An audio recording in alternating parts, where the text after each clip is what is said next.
Olá, amigos e amigas da ciência, sejam todos bem-vindos ao nosso canal EduCiência, um espaço de divulgação científica.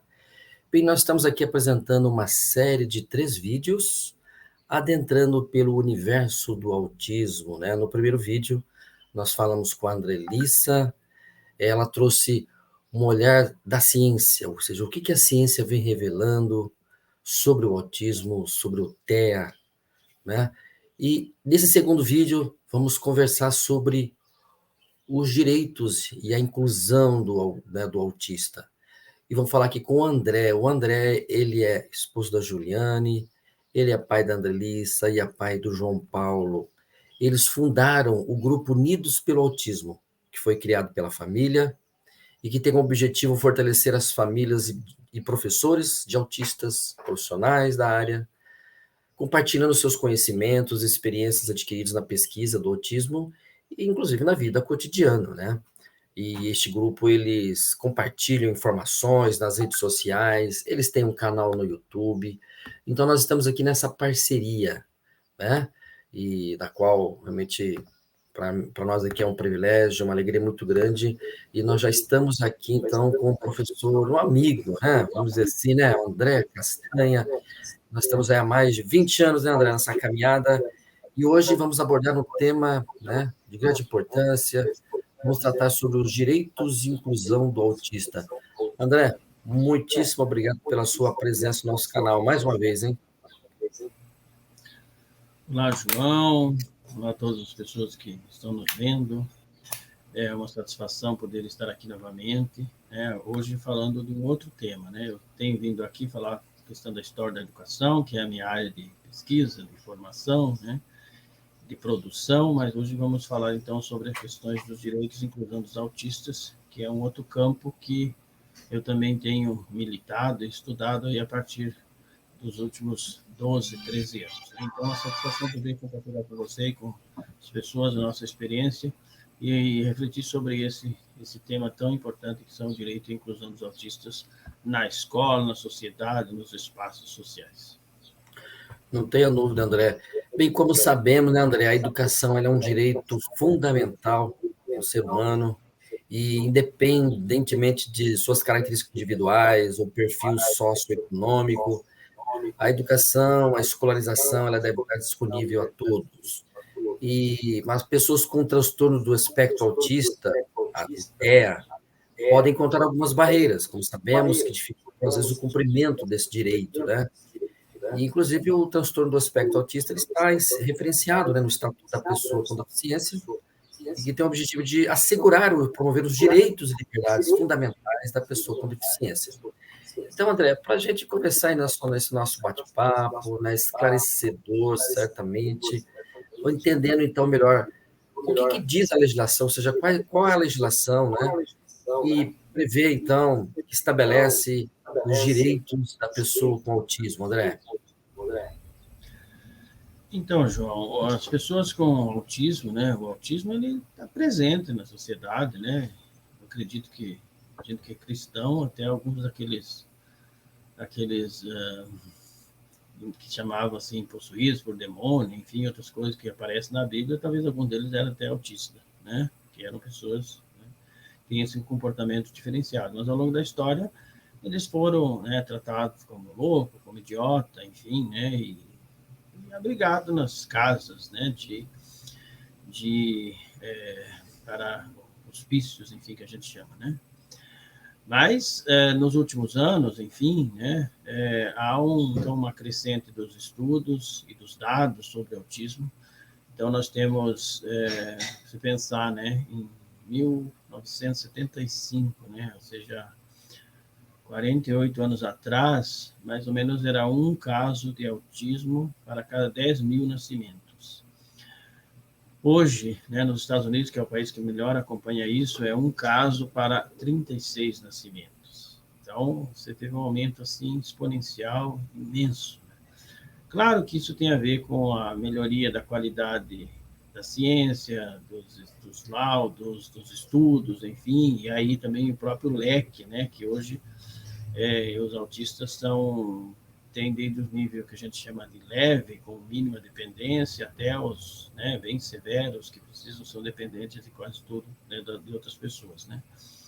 Então, em função também disso, desse aumento desses casos, né,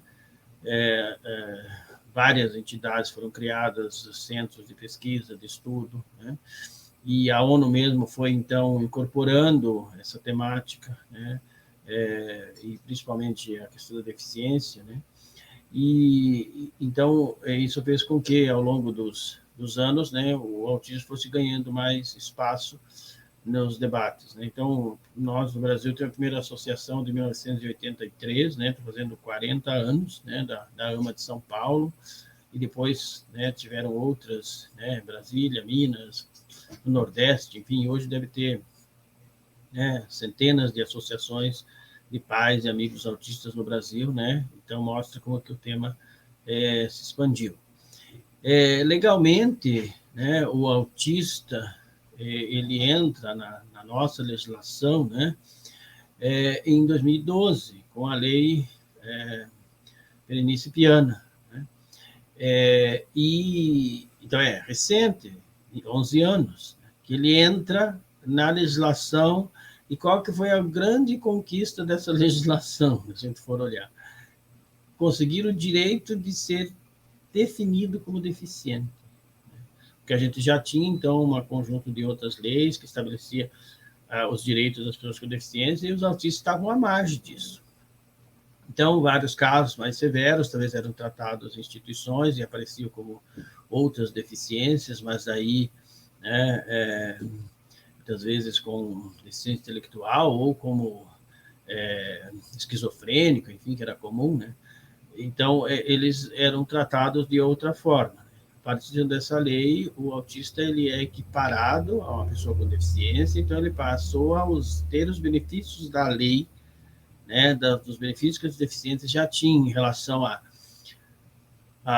alguns atendimentos, em relação à isenção de imposto, em relação à vaga de trabalho, né, que são leis lá do final dos anos 90, começo de 2000, né, que a gente tem, né? Então, esse tipo de coisa, eles passaram a ter esse direito usando a condição de autista. E, claro, a lei Berenice Viana, que é a Política Nacional de Proteção, né, institui a política, então ela estabeleceu, né, algumas questões, como o direito de ser tratado de forma intersetorial, ou seja, ou não só, mas assim de forma multidisciplinar, porque o autista ele é uma figura que ele tem vários problemas, tá? É comum problemas psicológicos, problemas, né, de aprendizagem, problemas ele não consegue, né, ter relacionamentos sociais muito apropriados, os próprios procedimentos básicos de higiene, de cuidados, né? Então ele precisa de terapia, né? Psicologia, psicólogos, fono, porque geralmente tem dificuldade de fala, né? Ou falo demais, ou não falo, ou falo, né, de uma forma na terceira pessoa, enfim. Tem problemas, por exemplo, então ele precisa também de terapia ocupacional, que é para aprender a fazer as coisas direito, né? Então, tudo isso, a lei, né, ao colocar ele como deficiente, ela garantiu esses atendimentos, né? A lei garante, né? E nesse processo, então, há uma luta para que essa coisa tome, né, de fato, corpo na sociedade, né, no SUS, nas escolas, né? No caso das escolas, então, o autista passou a ter direito então, a um professor acompanhante, quando necessário, né, alguém que vai auxiliar ele ali, uma pessoa, um acompanhante, para ajudar ele nas tarefas escolares, orientar ele, ajudar ele a se concentrar, enfim, fazer as tarefas, para cuidados com alimentação, cuidados com higiene, cuidados com outras, né, situações, porque eles também são imprevisíveis, né, inconsequentes, muitas vezes não tem medo, não tem noção de perigo, enfim, então é uma pessoa que precisa, né, dessa proteção. Então a lei Berenice Viana também garantiu este acompanhante. Então isso fez com que algumas coisas fossem mudando. Então, por exemplo, né, Nós aqui também em Beltrão, no Paraná, o João, a gente identificou ele, né, o diagnóstico é de 2012, e aí a gente começou, então, a debater essa temática, colocá-lo para a sociedade, criamos uma associação de pais em 2013, e em 2013 a gente conseguiu incluir na escola regular, né? Então, o João foi o segundo aluno. Agora, por exemplo, em 2023, Beltrão já tem 160, né, crianças que estão com esse professor de apoio, né? Ou seja, aumentou significativamente aí isso. Claro que a lei estabelece também que o professor de apoio tem que ser um especialista, né? Isso é uma coisa que não ocorre, né? Na maioria dos municípios não ocorre porque nos municípios acaba sendo geralmente um estagiário de formação de docentes ou de pedagogia ou de psicologia que acaba acompanhando. Então, não é um especialista ainda. Claro que a lei também diz que é conforme o nível. Então, por exemplo, né, uma pessoa com magistério, ela é um especialista em educação, né? Não tem, talvez, a formação de educação especial, e aí ela pode fazer parte. No caso, então, por exemplo, no Paraná, né, que a experiência que a gente melhor conhece, na rede estadual, né, então houve também uma inclusão de autistas. Aqui no Paraná, a rede estadual ela se ocupa do 6º ao 9º ano do ensino secundário, então já é um aluno que rompeu várias, né, barreiras, ele chegar no ensino secundário, ele mostra que ele tem, né, já habilidades, né, não é tão comprometido, né, e ele não tem um atendimento específico na PAI, enfim, ele vai para a escola regular. E aí, esse caso, nesses profissionais, né, que atendem esses alunos, eles são especialistas em educação especial. Não quer dizer que seja especialista em autismo, porque a educação especial, como você mesmo sabe, né, ela é ampla, né? Então, nós temos N situações, né, claras, conhecidas, né, mais conhecidas como o cego, o surdo, né, e deficiente físico, que a gente, né, mais acompanha, né, que nós temos, né, na Unioeste grandes experiências com pessoas nesse setor, né, como estudantes, né. O autista, ele tem bem mais comorbidades, então ele exige muito mais preparo, né, porque ele pode ser um problema, né, de agressividade, né, de muito hiperatividade, falta de concentração, mas ele pode ter problema com alimentação, ele pode ter problema com fala. Então, ele tem várias outras coisas que acabam agregando, né, e aí fazendo dessa deficiência um grande desafio, né? Não basta você... não existe um método, né, assim, apropriado que resolve, né? O cego, você tem o braille, né? No caso da escola, você conseguir ensinar ele a aprender o braille, ele vai ali, ele vai ouvir, ele vai aprender a escrever. O surdo, se ele aprender a ler sinais, você vai ter também o intérprete, e aí eles vão responder a maioria das necessidades e vão dar conta. Agora, o autista, existem várias outras coisas que interferem. Então, é um problema, né? Então, eu sempre digo que o autismo é um desafio educacional do século XXI. Sim. E eles estão aí, né, estão chegando na escola, e a escola precisa resolver isso. A gente, né, então, em base legal, a gente avançou. Dá para a gente dizer que não. A gente tem uma lei mais ou menos coesa. Depois dessa uma lei de 2012, a Política Nacional, ela foi regulamentada em 2014. Então, existem regras, né? O desafio é fazer cumpri-las, né? E aí, João, uma das coisas assim que a gente, que nós somos da educação, a gente sempre pensa assim, inclusão, mas, cara, as mais responsáveis pela inclusão, ou seja, quem de fato pode fazer ela ocorrer é na escola. Sim. Então, nós somos professores contratados para fazer isso. Nosso trabalho uma das condições é essa. Enfrentar o desafio que a escola nos coloca, né, os vários espaços. Então, nós temos uma responsabilidade, que a escola, se pegar desde de criança, ela tem condição de ir mudando a mentalidade, né, criando as condições, desenvolvendo e fazendo a inclusão, que depois vai se dar nos outros espaços. Então, a gente tem, claro, uma resistência, mas O professor é resistente. Mas essa é a nossa função enquanto agente público. Sem dúvida. Né? Nós somos funcionários públicos, né? A maioria dos professores funcionários públicos, agente do executivo. Os 3 poderes nós temos no executivo, ou seja, aquele que tem que fazer que a coisa aconteça, ocorra, né? Executar as tarefas. Então, não adianta a gente... o que nós podemos cobrar do Estado, enfim, né, dos municípios, é formação. Formação, um bom salário, ajuda nessas coisas, orientação, mas o trabalho nosso é fundamental nesse sentido. Né? Então, esses são os principais agentes de inclusão, porque a gente vai fazer essa diferença. Né? Agora, Então, André, nesse sentido, fala. Então, realmente, você chamou atenção, assim, de fato, assim, achei um grande desafio. Agora, assim, implementar esses direitos, né? E alguns setores até consideram o movimento de direito dos autistas como um movimento social, né? No contexto do movimento de pessoas com deficiência. Esse grande movimento aí ampliado, né? Na defesa de pessoas dentro do transtorno do espectro do autismo. E, como, por exemplo, direito à saúde, direito à isenção dos impostos, né, ao BPC, etc. Como é que você avalia aí, André, nesse cenário? Ou seja, essa legislação, você considera assim, que ela vem sendo levada em conta, as famílias que têm filhos, né, com esse perfil, eles têm compreensão desses direitos, já que eles estão acessando essas leis? Como é que você vê a implementação dessas leis? Como sabemos, o Brasil, essa questão do implementar realmente tem sido um problema, né, em vários campos, né? Como é que você avalia esse cenário?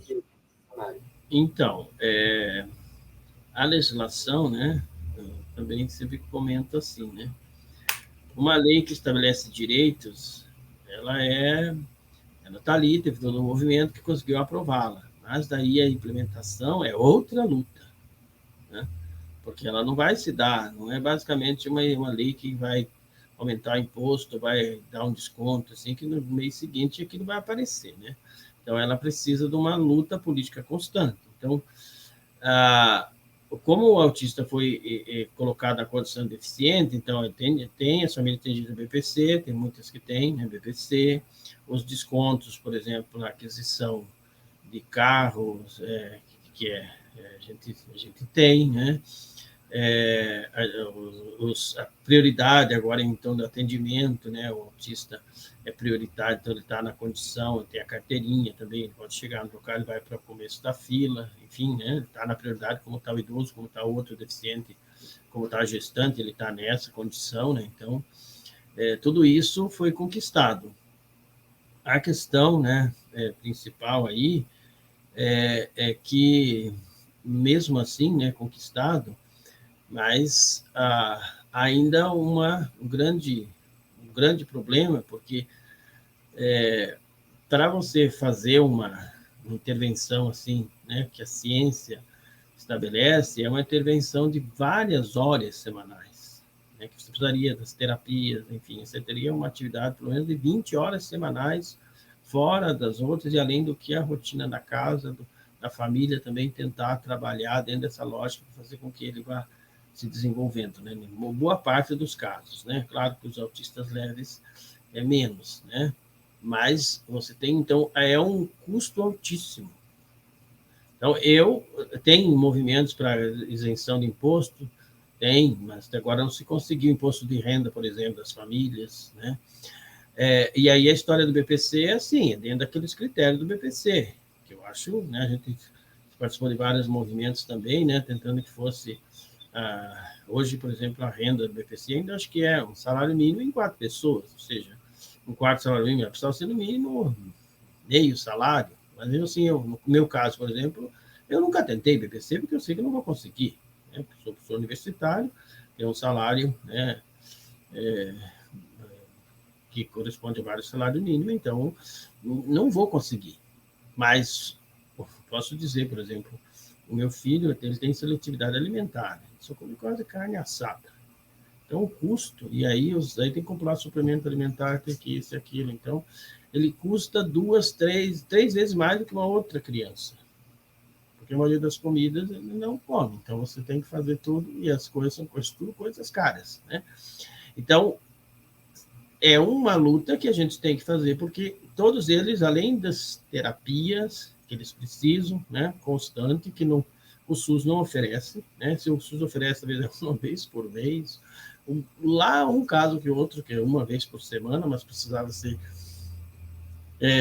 pelo menos 2 vezes, 3 vezes por semana, né, se fosse olhar, e não é só uma terapia, é várias, né? Muitas vezes tem casos que são várias.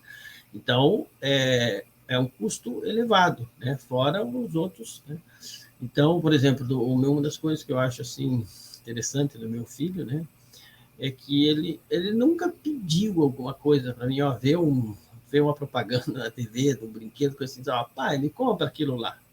Nunca ele me pediu.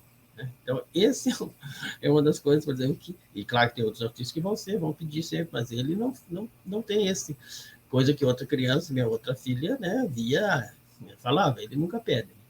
Mas, no geral, eles têm o custo, né, do filho é muito maior por conta das terapias, por conta que todos eles têm o problema, muitos têm problema de alimentar, tem alguns que têm come demais, e aí tem casos de você ter que chavear a geladeira, né?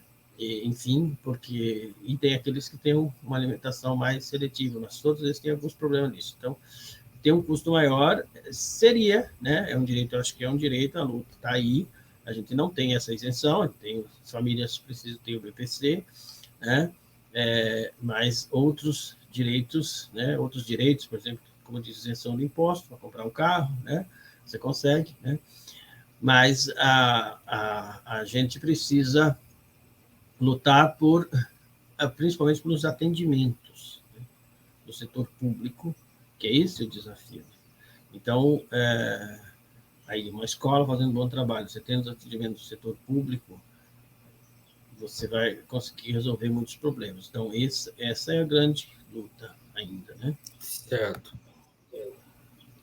Muito bem, André. Agora, André, bom, vocês fundaram, né? Você que é pai do... Oi, André. Tudo bem, André? João Paulo. Tudo bem? É, Então, deu um pequeno delay, um pequeno corte, já sim. retomamos. Bom, você, né, você é pai do João Paulo, né, a Juliane é mãe, a Andrelice é irmã do João Paulo. Como sabe, o João Paulo, ele foi diagnosticado, né, com o TEA, e assim, e vocês fundaram, né, André, o grupo Unidos pelo Autismo, que tem o objetivo de fortalecer as famílias e professores através de compartilhamento, né, dos conhecimentos e das experiências, né, que vocês vêm tendo no cotidiano. E quanto isso é importante, né, André, ou seja, que essa questão do autismo, compreender os direitos, também ele passa por esse trabalho mais coletivo também, né? A importância de estar articulando forças, né, para compreender e para conquistar esses direitos e fazer que essa legislação seja implementada. Então, André, eu gostaria que você falasse um pouco para nós aí, nesse fechamento da nossa conversa, como surgiu, então, esse grupo Unidos pelo Autismo e a importância dele, né? Sei que vocês têm um canal no YouTube, vocês têm as redes sociais, o Instagram. Nos conta, então, a importância dessa iniciativa que vocês tiveram dentro desse movimento de fortalecimento dos direitos, né? De compreender, então, o autismo. Então, João, isso, como eu disse, né, a gente, depois que recebeu o diagnóstico do João, a gente foi a campo, né? Se envolvemos, fazendo mobilização junto ao espaço público, luta por escola, coincidiu de nós ser no ano da aprovação da lei, então a gente ganhou uma força política nesse sentido, né? Passamos a estudar, cada um foi ocupar um setor, então a Juliane se dedicou a estudar essas relações mais de métodos, e, enfim, de formas de organização da escola, de preparação, enfim, para receber os autistas. Eu me envolvi mais nas questões mais legais, né, porque é uma coisa que eu também já estudava no campo da história da educação. Participei de vários conselhos estadual, enfim, a gente ocupou esses espaços, né? E então sempre militando nesse sentido, fazendo falas, participando de eventos, né? Escrevendo alguma coisa, né? A Juliane Maida ela publicou um livro, né? Sozinha, quer dizer, fez uma dissertação, virou livro. Depois a gente organizou um livro aí, o Manual do Professor, né? Então a gente tem se envolvido nisso. Eu me ocupei disso, aí a minha filha, né, que depois o pessoal vai ouvir também, ela fez biologia e depois foi estudar neurônio autista, né, e fez mestrado, fazendo doutorado, enfim, tentando entender um pouco esse aspecto. Cada um assumiu um campo, mas a gente, nesses períodos, sempre se envolveu, criamos uma boa bagagem de conhecimento, de experiências, tem muitos registros também das nossas vivências com o João, e aí foi ocupando espaço nas redes sociais, né, canal no YouTube.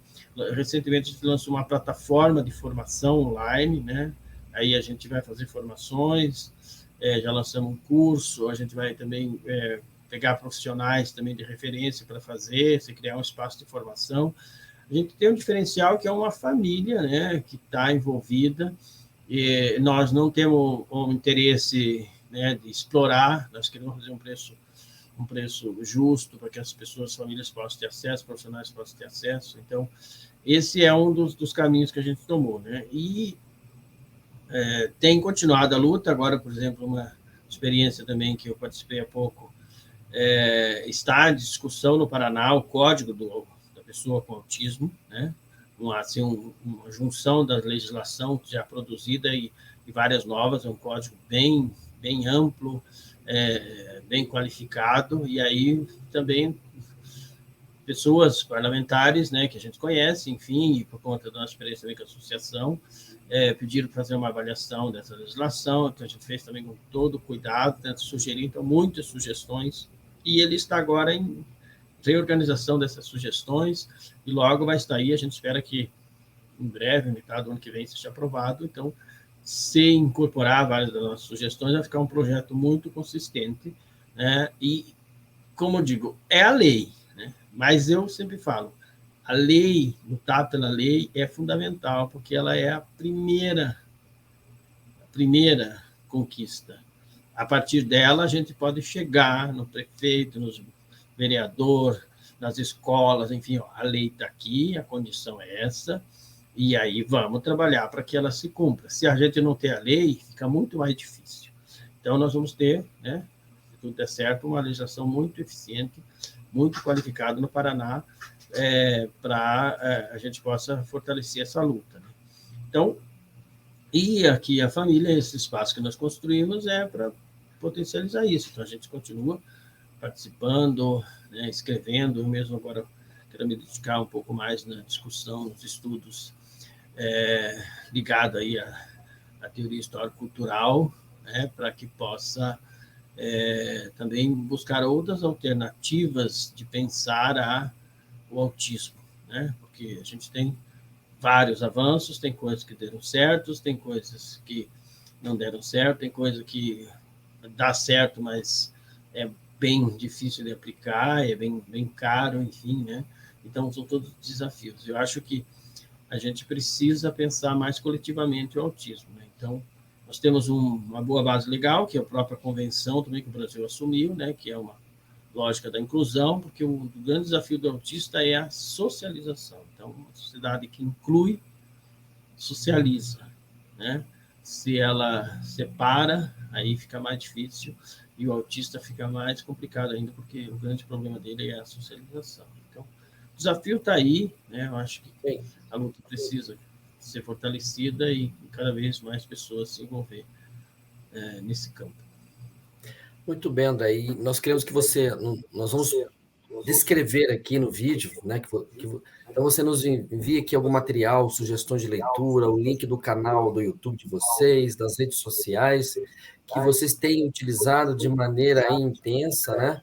Para exatamente mobilizar aí famílias, profissionais de educação em torno desse tema. André, gostaria de muito agradecer a sua participação nesse segundo vídeo, na série de 3 vídeos que nós estamos, né, divulgando sobre o tema. E, mais uma vez, agradeço você pela parceria, André. Valeu, João. Eu que agradeço colocar esse espaço para a gente. Acho que você tem cumprido um papel muito importante aí na divulgação científica, né? E a gente precisa ocupar esse espaço. Acho que é uma satisfação e a gente agradece muito a sua colaboração e fica à disposição. Valeu, um abraço. Grande abraço, André. André Paulo Castanha, professor da UniOeste, campus de Francisco Beltrão, abordando com a gente aqui, então, sobre os direitos e a inclusão do autista. E agora nós voltaremos, né, com o terceiro vídeo da série, fechando, então, essa abordagem em torno do tema do autismo.